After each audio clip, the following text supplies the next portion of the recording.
Assalamualaikum, salam sejahtera dan selamat berjumpa kembali kita dalam perspektif video log. Pada kali ini kita memberi fokus sedikit dalam aspek pengukuhan integriti dalam usaha kita untuk membanteras rasuah dan salah guna kuasa dalam organisasi maupun daripada sudut organisasi kerajaan yang sedia ada ataupun di mana sahaja perspektif, termasuk dalam aspek individu tersebut sendiri. Jadi kalau kita lihat dari sudut perspektif soalan di sini, pernah saya ditanya menyatakan Encik nak suruh kami betul-betul berusaha agar kita tidak terbabas dalam gejala rasuah dan salah guna kuasa, sedangkan pihak-pihak atasan berguling ke sana ke sini, rancak dengan orang kata pengagihan rasuah.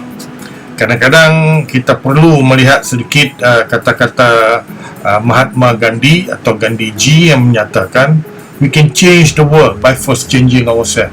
Kita ni boleh membuat pendekatan untuk membawa perubahan dalam organisasi kita atau dalam unit kita atau dalam jabatan kita sekiranya kita bermula terlebih dahulu dengan diri kita.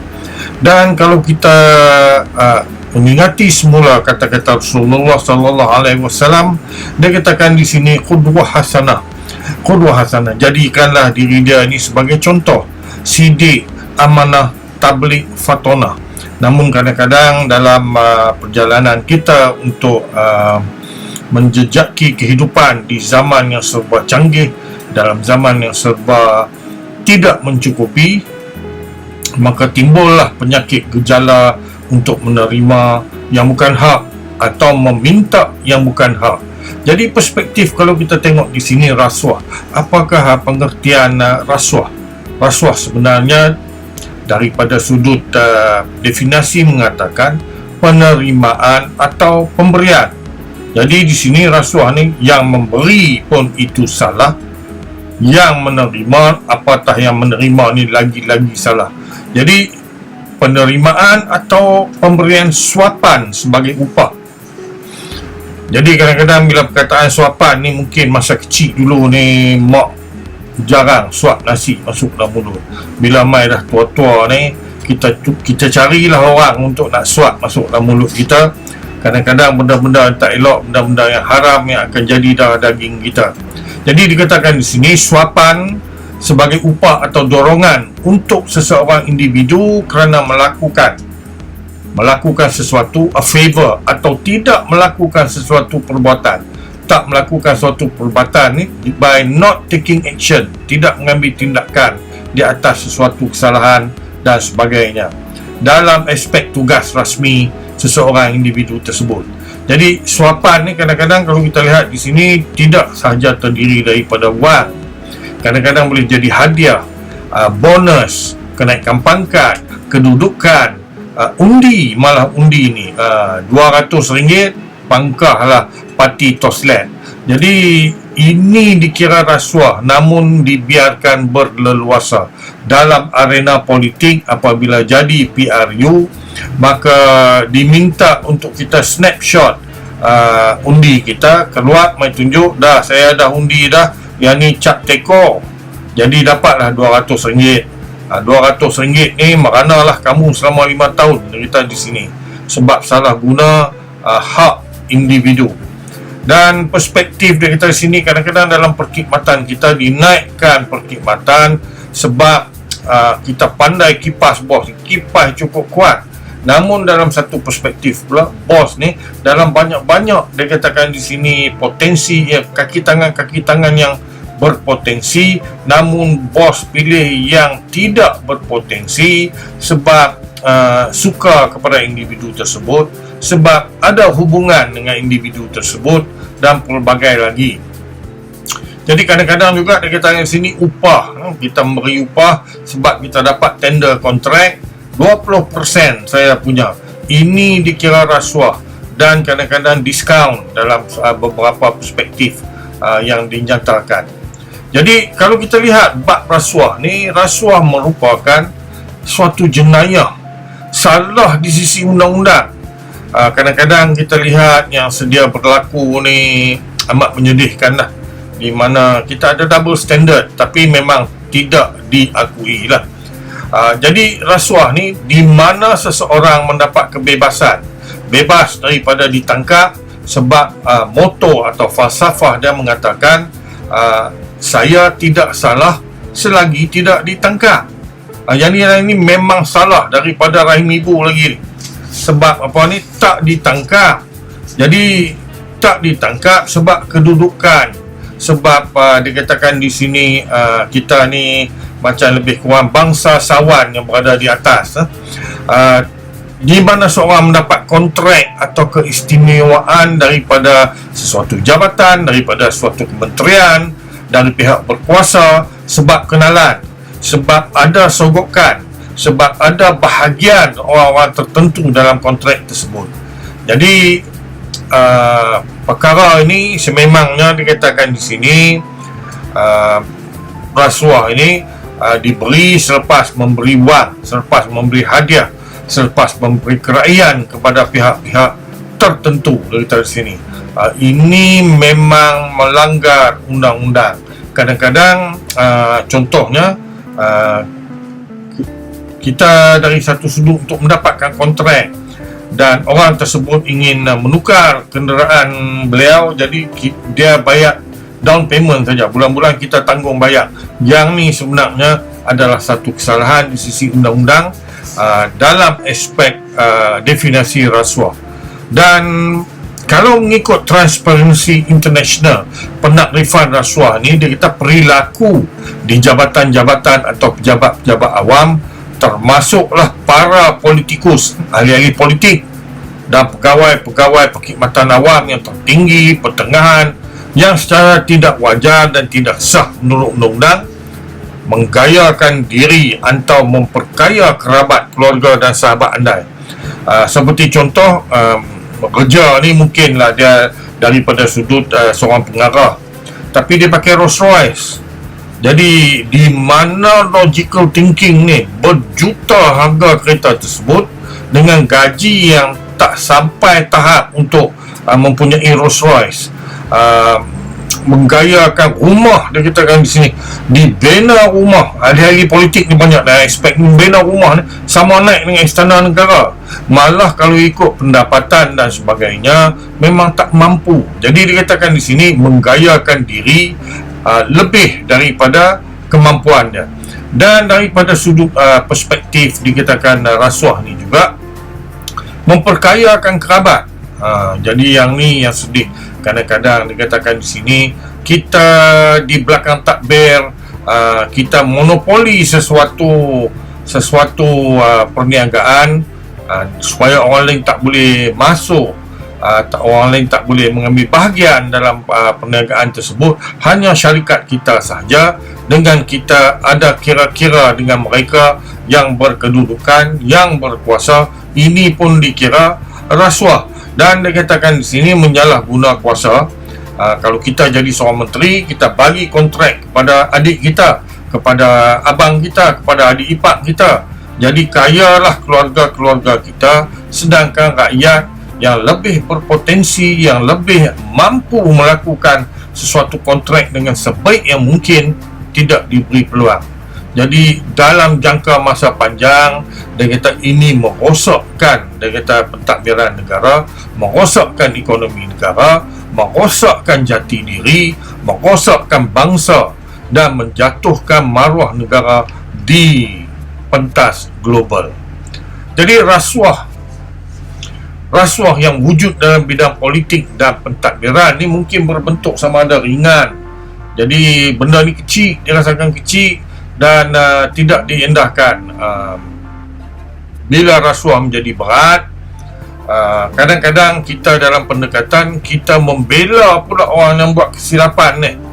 Yang ni tak boleh kita masuk dalam akal langsung, sebab kita membela orang yang salah, maka kita pun turut juga jadi salah. Perspektif dia kadang-kadang sebab pegawai perkhidmatan awam yang telah membuat kesilapan, kalau ikut daripada bidang integriti, kita tirulah negara Jepun atau negara Korea.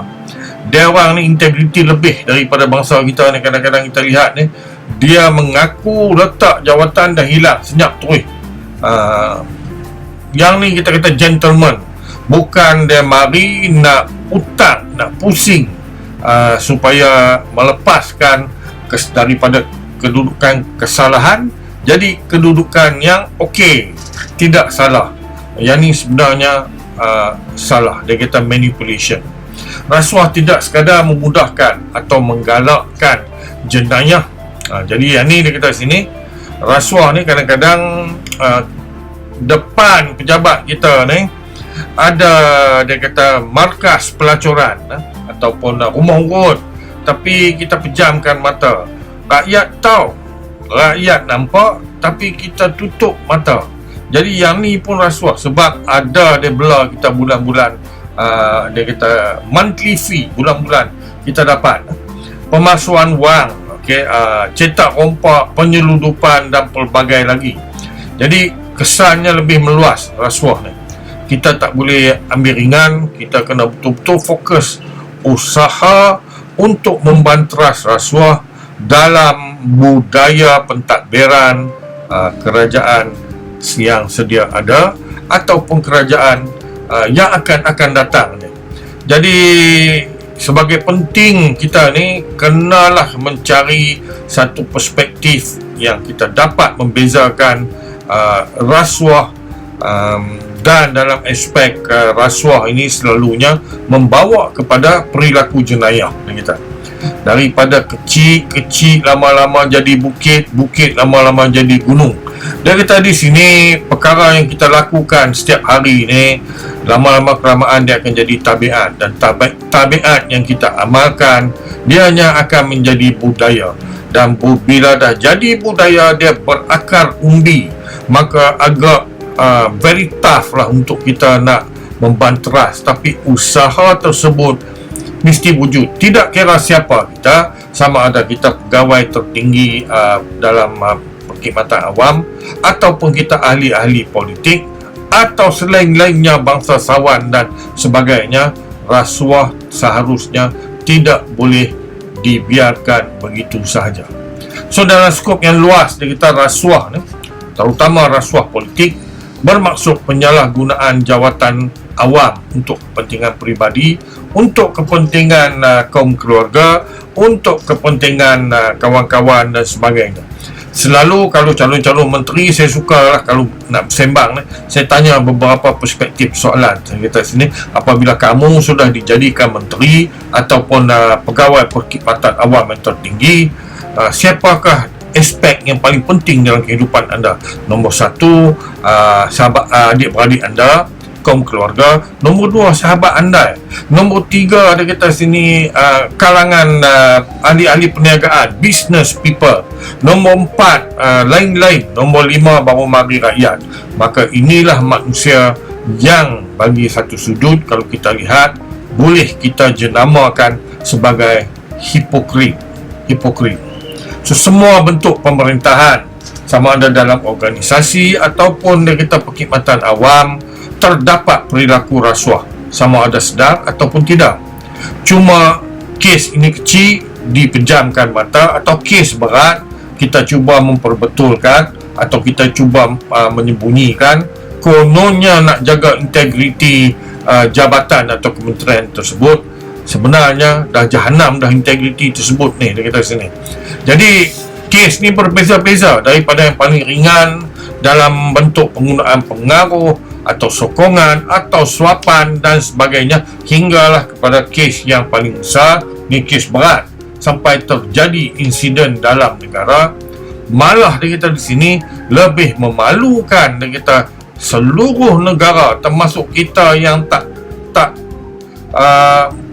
terlibat dengan gejala tersebut ni, habis dicop di mata dunia negara yang korup.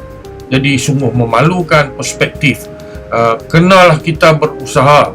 Namun kadang-kadang dia kata di sini, apabila kita harapkan pagar makan padi, maka kita pun jadi bengong di manakah seharusnya yang kita pergi untuk melaporkan, untuk memberitahu dan sebagainya dalam bab-bab perspektif rasuah ini. Jadi dia kata di sini kita lihatlah perspektif untuk kita berfikir sejenak. Dia kata di sini, tegak rumah kerana sendi, rumah sendi, runtuh sendi, rumah binasa.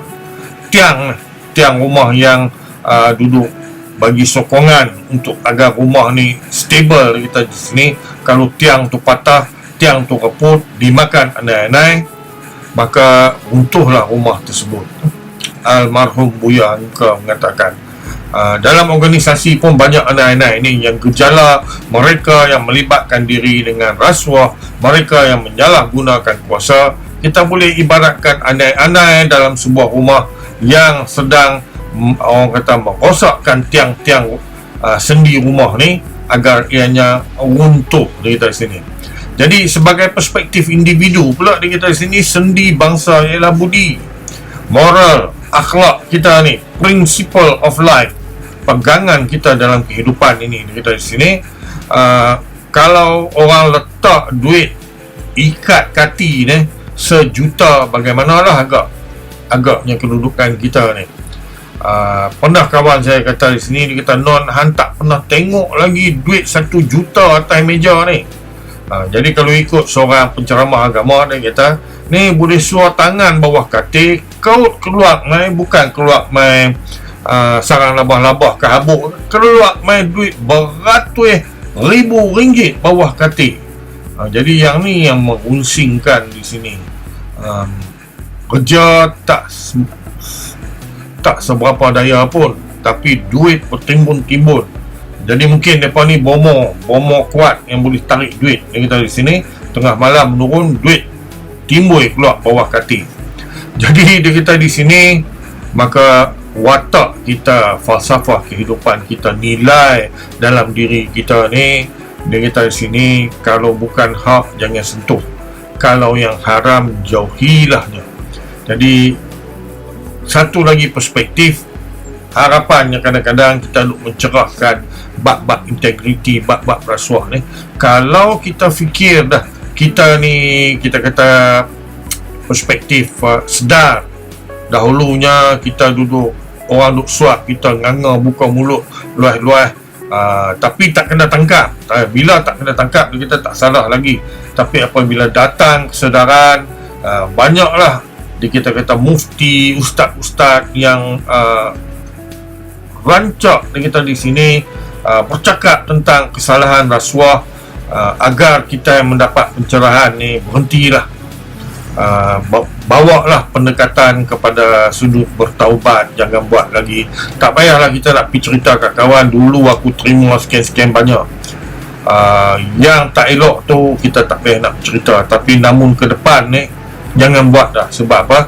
Bukan kita merosakkan diri kita saja, kita merosakkan anak pinak keluarga kita dengan wang yang haram. Kita bagi mereka makan jadi darah daging. Satu hal, kita merosakkan bangsa kita sendiri. Kita menjatuhkan yang anak-anak bangsa yang mempunyai potensi, yang betul-betul mampu untuk melakukan kerja dan sebagainya, tidak mendapat peluang sebab ada pihak lain yang suap kita, maka kita bagi kontrak-kontrak tersebut kepada mereka yang lain. Namun kadang-kadang dia kata sini ada landasan, sebab kita tengok kawan-kawan ataupun sahabat kita yang mampu melakukan tugas lebih baik daripada mereka yang lain. Tentukan mereka ini mengikut SOP, Standard Operating Procedure, yang ditentukan oleh Perkhidmatan Awam.